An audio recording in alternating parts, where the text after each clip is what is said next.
So you understand what your options are, and I've walked you through the decision-making process. Now what?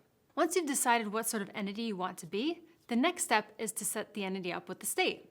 There are various routes you can take, but the most common one is to have an attorney or an online company, such as CorpNet, to set it up for you. I highly recommend working with online companies just because they tend to be a lot less expensive than an attorney, but you want to make sure to work with an online company that will understand the needs of a medical professional. One reason why you might want to end up using an attorney is if you have partners and you need to establish a partnership agreement of how income, expenses, and liabilities will be allocated between the partners. If you're just a locum tenens doctor or have a side gig, the online companies such as CorpNet will usually be your best bet. As a physician, most of these online setup companies will need a copy of your state license in the state that you want to establish the business. Sometimes the medical board will even get involved in approving your state registration. You just have to make sure to have that ready in case they ask for it. It's dependent on the state how long it will take for your entity to be set up. Generally, it takes 20 to 30 days at standard processing rates for an entity to be registered with the state. Some states do offer expedited options, but of course it comes with a higher fee. Most online companies will provide you with articles of incorporation as well as prepare an employer identification number with the IRS. These items are critical in establishing your business as well as items you'll need for the continued setup of your business. Once your business has been set up and registered with the state, the next step you'll want to do is to go to the bank and set up a business bank account. As we'll discuss in the section regarding deductible expenses, it's critical that your business has to have its own separate checking account. The IRS loves to audit taxpayers who commingle personal and business funds. By establishing a separate business checking account and having all of your business income and expenses going through that account, it will not only make your bookkeeping a lot easier, but it will also establish a business intent that the IRS is looking for.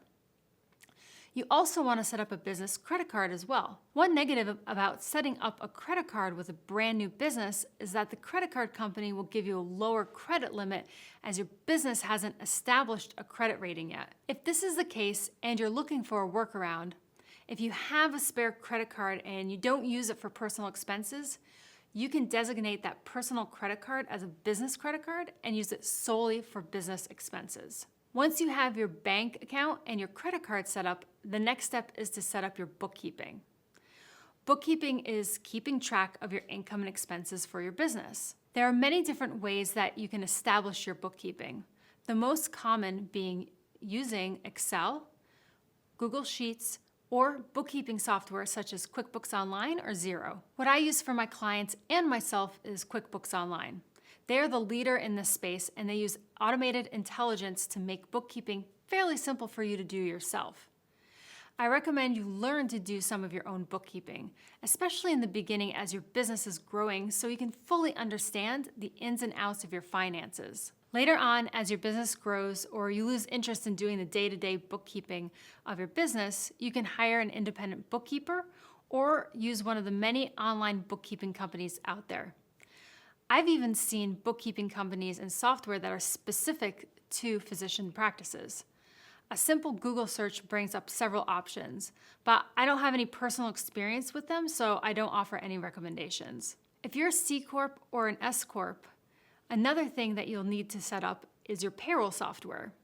Two of the main players out there are Gusto and QuickBooks Online Payroll. I generally work and recommend Gusto because they're much less expensive than QuickBooks Online Payroll and have a good customer service.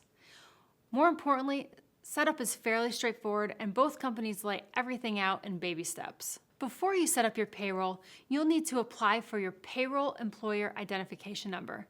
This is the ID you will use for payroll with the state. This is different from your IRS EIN, which identifies your business to the IRS and state for income tax purposes. If you'll be working in various states, you'll then need to have a payroll EIN for each of those states. There are online companies, such as CorpNet, that can help you establish this payroll EIN, or you can go to your state's website and apply for it. If you are trying to set up a larger practice with 50 or more employees, then you'll want to look at ADP or Paychex. However, I strongly do not recommend them for those who are locum tenens or have a side gig. They are very expensive and the customer service isn't very good in my opinion. Before moving on, make sure to check the links below for the aforementioned resources. Now that you understand some of the steps to set up your business, we'll dive deeper into payroll in the next lesson.